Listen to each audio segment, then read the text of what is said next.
예, 안녕하십니까. 인하대학교 황영우 교수입니다. 오늘 이 발표를 하기 위해서 와서 아까 이제 기업들 소개를 뒤에 이제 보드가 있는데 보니까 한솔재즈도 있고 테림 포장도 있고 그렇더라고요. 제가 1998년에 제지공업연합회에서 우리나라에서 생산되는 전 지종 그리고 제품들 지함 예를 들어 포장 관련돼서는 지함 지대 골판지 포장 이런 이제 내용을 포함해서 LCA를 제주공업연합회에서 메이저 회사들이 다 참여를 해서 한 적이 있습니다. 그래서 그때 생각이 나서 좀 반갑다 이렇게 감회가 새롭습니다.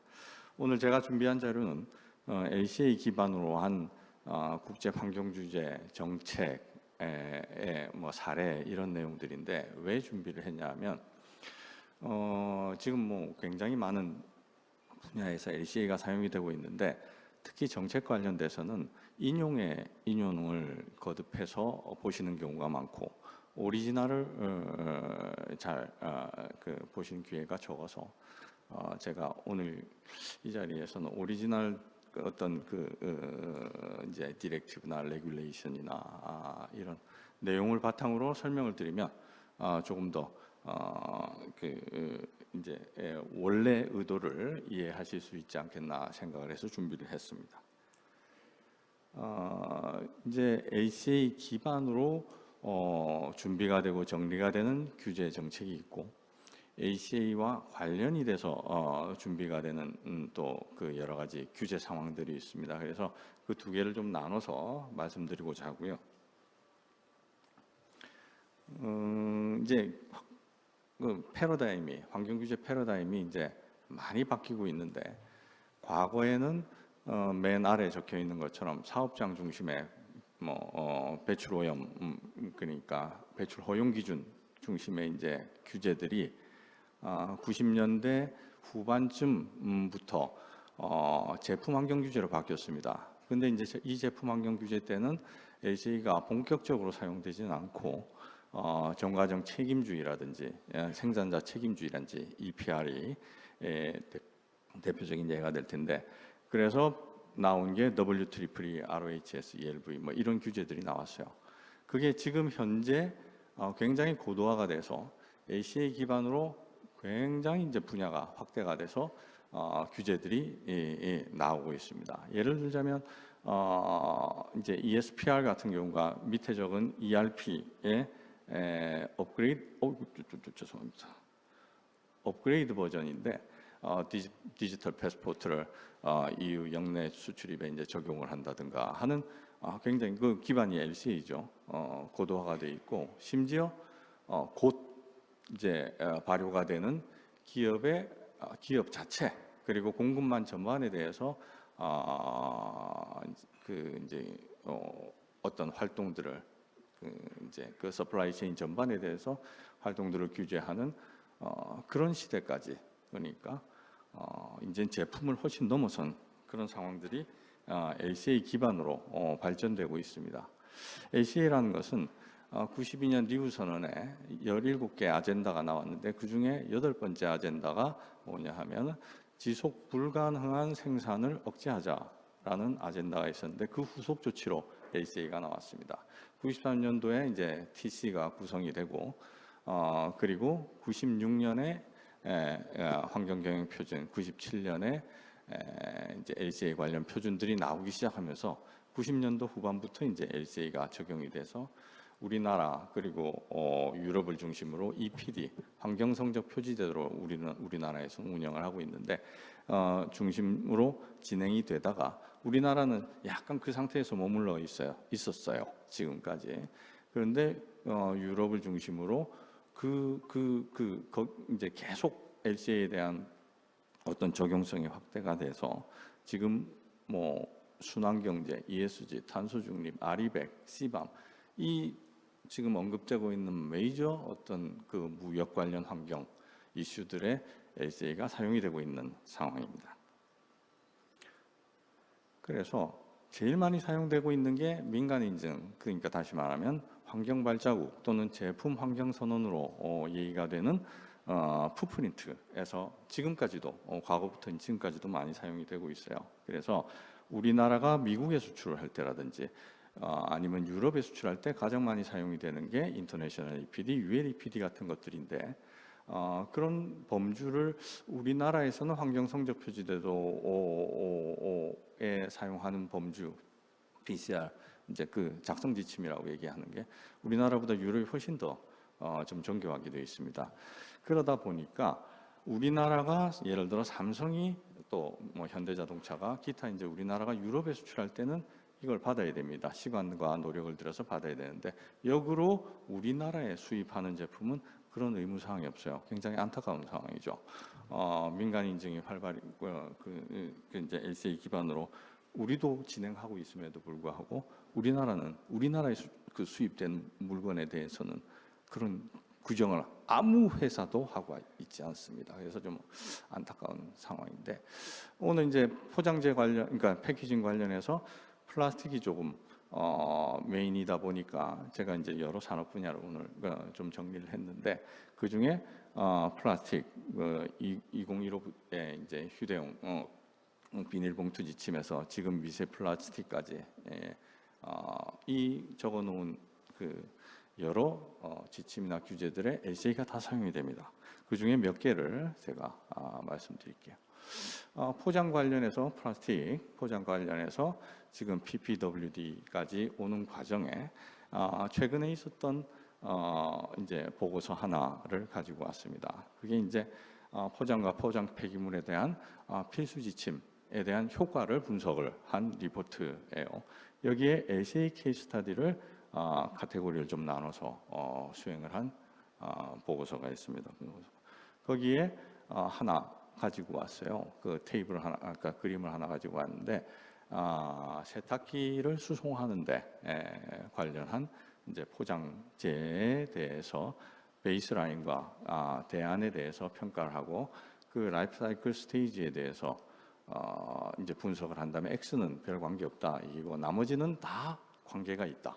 정량적으로는 지금 이제 간단히 보이는 테이블 이건 이제 그 퍼센트 테이블에서 그 절대량은 아닙니다만 대안을 선택할 때와 그리고 그렇지 않은 선택을 할 때 지금 상태죠 베이스라인을 선택을 했을 때 차이를 보여주는 이런 기본적인 리포트들이 나와 있고 이제 이 리포트는 굉장히 유명합니다. JRC 그러니까 유럽의 EU의 어떤 정부연구소, EU가 정부라는 건 아니지만 그 정책연구소 JRC에서 ER, MR, CR에 대해서 이제 그 시나리오 분석을 한 올해 보고서죠. 올해 이제 초에 나온 보고서인데 그 보고서를 이제 그 각 시나리오에 대해서 분석을 해서 대체적인 결과는 뭐 ER이 뭐 비교적 그 좀 낮고 그리고 MR, CR이 유리하다 이런 보고서인데 이 보고서 내용보다도 이 2023 그 보고서 전에 2022에 원료 공급원 플라스틱 재료에 대한 원료 공급원 그러니까 예를 들어서 그 석유계 이제 버진에서 들어오는 경우 그리고 리사이클하는 경우 바이오계에서 들어오는 경우 이런 경우에 대해서 먼저 수행을 했어요. 그 다음 보고서가 이 보고서입니다. 그래서 그 LCA 보고서예요. 그래서 제가 이제 드리고 싶은 말씀이 이런 플라스틱 전략을 수립하는 데 있어서 기본적으로 EU가 공통적으로 신뢰하는 기관에서 리포트를 내고 그 리포트를 바탕으로 정책을 진행하는 이런 형태가 굉장히 이제 우리나라에서도 필요하다 하는 게 제 지금 얘기하고 싶은 그 배경입니다. 데이터가 정확해야 정책도 정확고 판단도 정확한 법이죠. 그런데 우리나라의 지금 상황을 보면 리사이클에 대해서 여러 연구들이 진행이 되고 또 그 연구 보고서들도 단편적으로 나오고 있습니다만은 데이터 퀄리티가 다 달라요. 다 다르다 보니까 A 연구와 B 연구를 구분을 해서 그러니까 비교를 해서 그래서 CR이 MR보다 CR의 1 예를 들어 시나리오 1이 3보다 유리하다 이런 평가를 내릴 수가 없습니다. 지금 우리나라는 그냥 참고만 하는 수준이죠. 그래서 정책에 적용을 하기 위해서는 조금 그 넓은 범위의 연구가 수행이 돼야 된다 하는 거고요. 2015 좀 시작이 되는 그 디렉티브 중에 하나인데 2015 이제 내용들을 보면 그 전문에 이런 내용들이 적혀 있습니다. 17년까지 ACA 기반으로 한 기능성 분석을 해야 된다. 이게 아무것도 아닌 것 같아도 우리나라는 정책을 수행을 할 때 또는 뭐 지침에 이런 경우가 지금은 이제 아까 그 사전 미팅 때 포함을 시키는 경우가 앞으로 포함을 시키겠다는 계획도 있습니다만은 이게 언제입니까? 2015년이 굉장히 오래전 얘기인데도 이런 부분을 준비한 나라와 준비하지 않은 나라는 그 수준에서 정량적인 수준에서 그 정책의 정량적인 수준 말씀드리는 겁니다. 차이가 날 수밖에 없어요. 그걸 준비할 수 있었던 이유는 AC에 관련된 인프라를 이미 굉장히 많이 확보하고 있고 우리나라는 그 인프라가 굉장히 적은 상황이기 때문에 이런 과감한 얘기들을 진행할 수가 있는 겁니다. 특정 이제 일회용 플라스틱에 대한 2019 지침에서도 AC에 관한 내용들이 평가를 수행해야 되고 어떤 부분에서 재료의 대안들 그리고 패턴에 대해서 AC를 수행하고 거기에 대해서 어떤 제안서에 그런 내용을 첨부를 해야 된다 하는 게 이런 조문으로 들어가 있습니다. 그러니까 이런 경우들이 좀 우리나라와 다른 경우죠.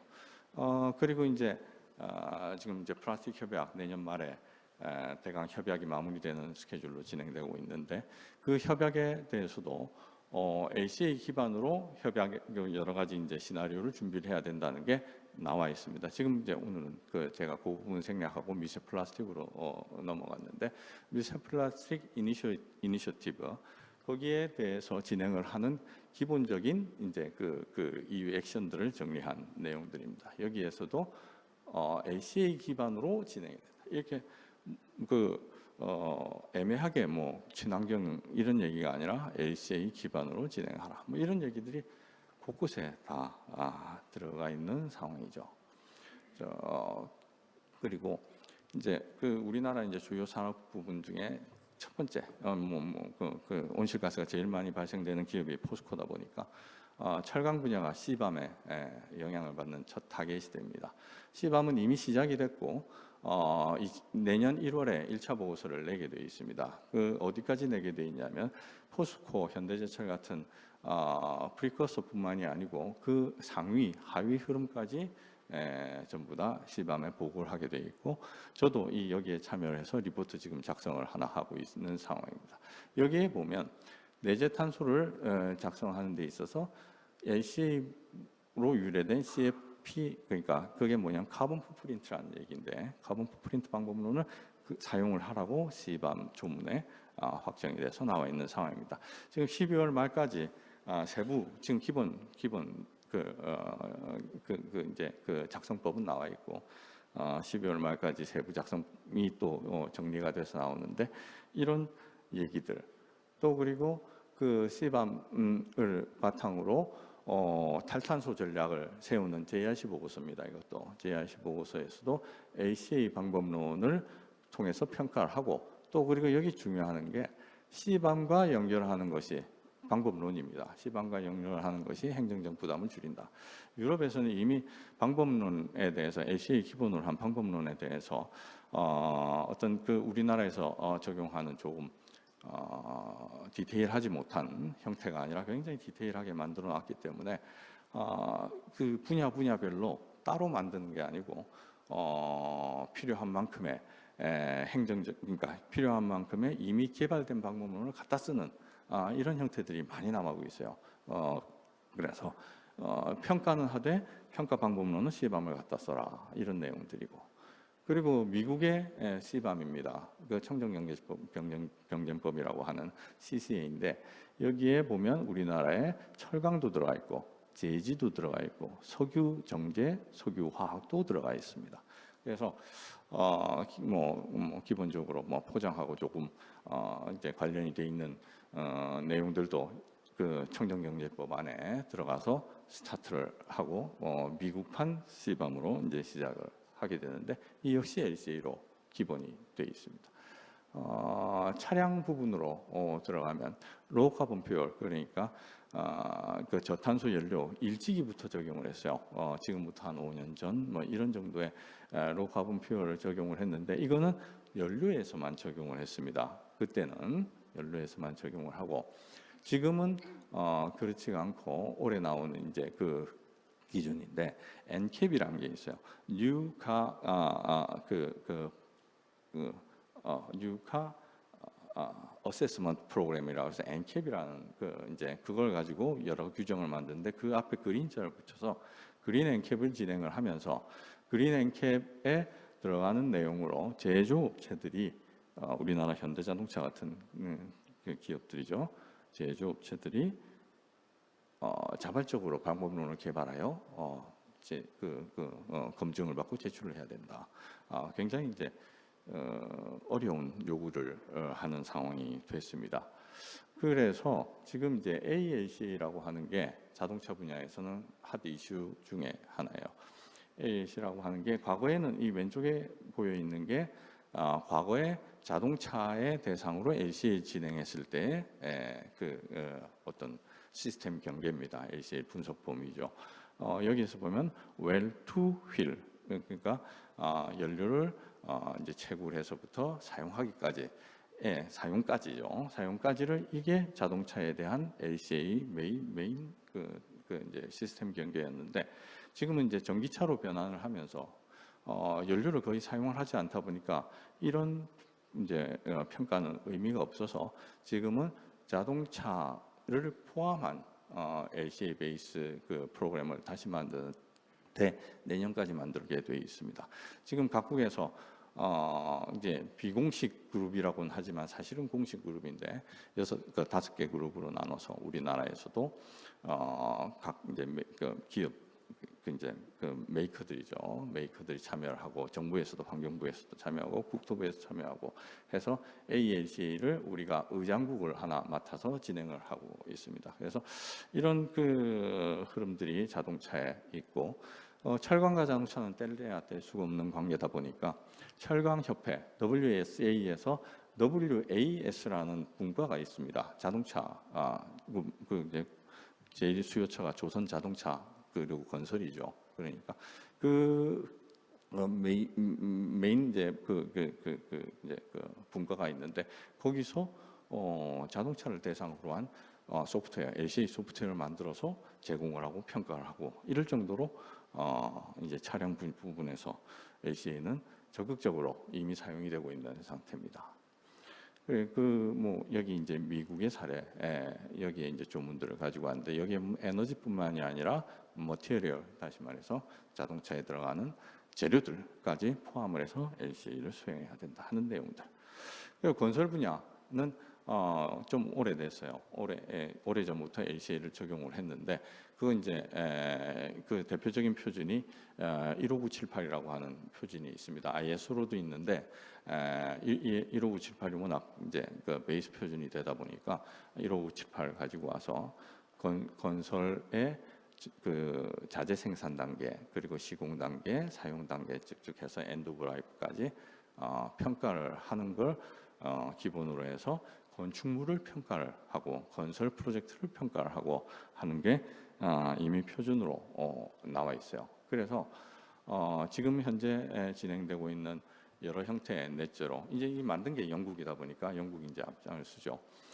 넷제로 그뿐만이 아니고 관련 표준 여기에 보면 어디에 15978가 거기서부터 나왔다 하는 얘기가 나와 있을 텐데 15804 이것도 A부터 D까지의 모듈 이 얘기가 아까 15978에 나와 있는 표준 그림 그걸 이제 시스템 경계를 얘기를 하는 겁니다.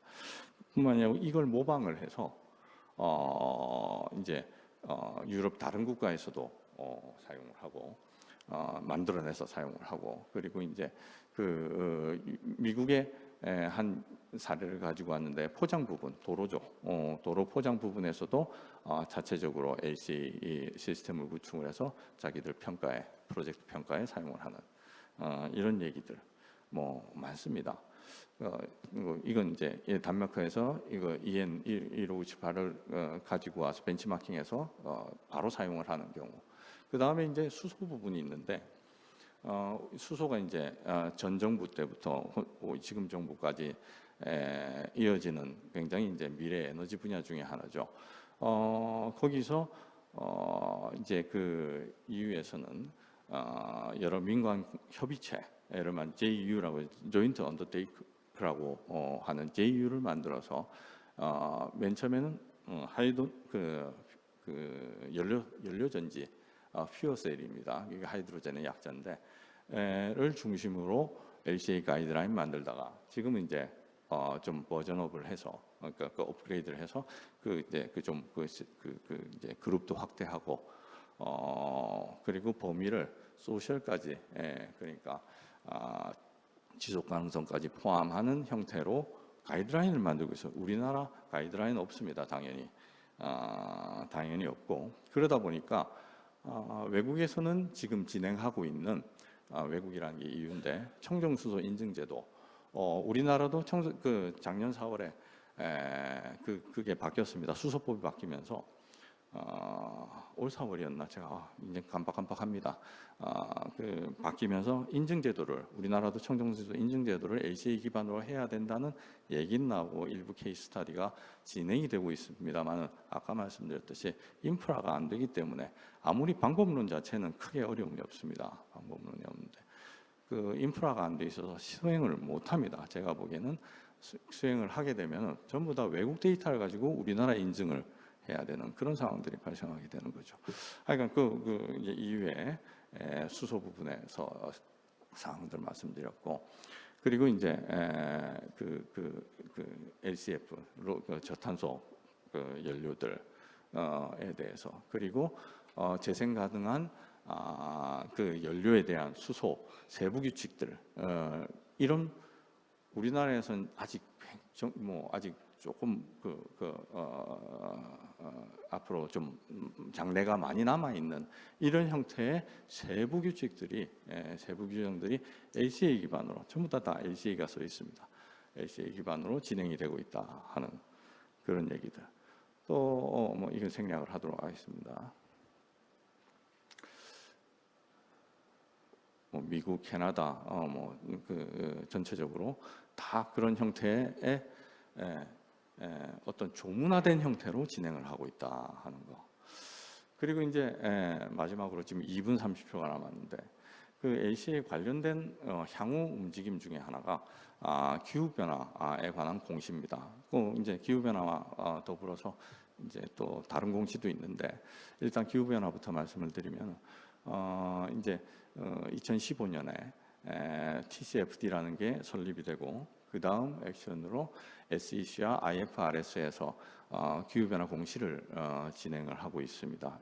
아직 SEC는 확정은 안 됐어요. 확정은 안 됐는데 그 상장 기업에 대해서 스콥 3까지 리포트를 받겠다 하는 게 메인 골자고 그 다음에 이제 ISSB에서 IFRS 규정을 바꿨는데 그 규정 중에 메인이 S2를 올 6월에 S2를 공시를 했어요. 해서 앞으로 이제 우리나라 말로 하면 대기업을 중심으로 시작을 하고 소기업은 면제를 하고 대신 밸류체인 상에서 전방 후방을 전부 다 포함하는 그리고 15개 카테고리가 정해져 있습니다.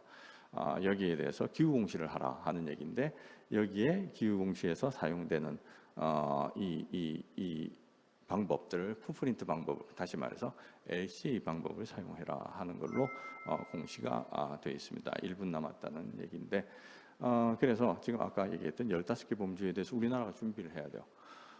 그뿐만 아니라 지속 가능한 기후 공급망 시사 지침에도 LCA가 들어갑니다.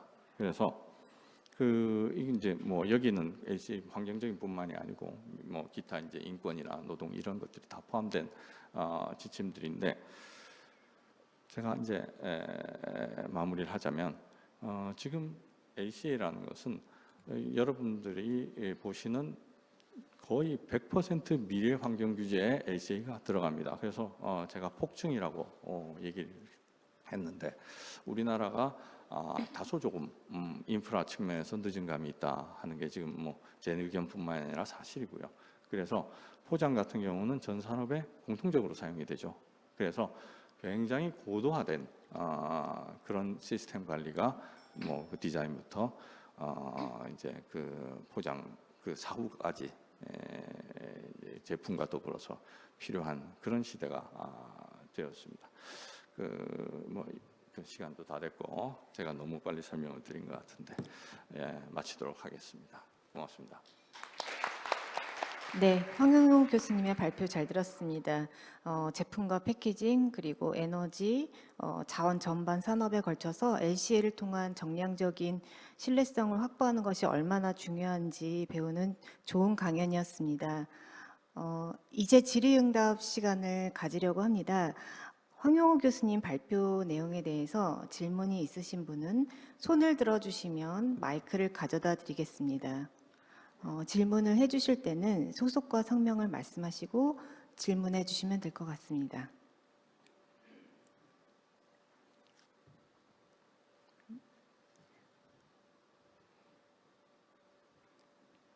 좋은 강연을 해주셔서 질문을 생각하시는데 좀 시간이 걸리시는 것 같은데요.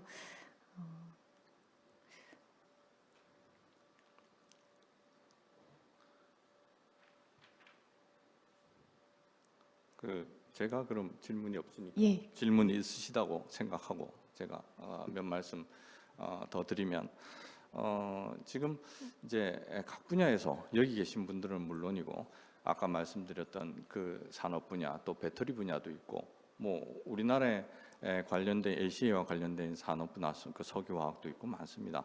많은데 그게 이제 진행되는 각자의 프로젝트들이 너무 따로따로 그 진행이 된다고 해야 될까? 그러다 보니까 정리가 잘 안 됩니다. 그래서 예를 들어 수소 부분만 해도 이 기관에서 이런 스코프로 따로 하고 이 기관에서 이런 스코프로 따로 하고 그런데 유럽처럼 표준 글로벌 스탠다드라는 게 있는데 그 표준을 정확한 표준을 바탕으로 진행이 되고 데이터가 검증이 되고 해야 그 JRC 보고서 같은 보고서가 나서 그 정책에 활용할 수가 있는데 우리나라는 그런 이제 LCA 리포트가 거의 없습니다. 여러분들이 보시는 논문을 찾아서 나오는 그런 리포트들은 거의 100% 그냥 14040을 따랐습니다 하는 형식적인 얘기만 있지 지금 현재 고도화된 표준을 따라서 진행한 예는 제가 보기엔 100개 중에 1개 정도도 안 될 것 같아요. 그래서 우리나라에서 앞으로 진행되는 정책 기반의 LCA는 반드시 이제 글로벌 스탠다드하고 컴패터블 해야 된다 그러나 경쟁할 수 있는 그런 이제 프로젝트들이 진행이 돼야 나가서 리포트도 하고 우리가 어떤 내 저떤 내 하는 그런 이제 주장도 할 수 있는 연구가 될 걸로 생각이 됩니다. 예, 혹시 플로어에서 질문이 있으신 분은 손을 들어주시고 질문해 주시면 될 것 같습니다. 예, 마이크 전달 부탁드립니다.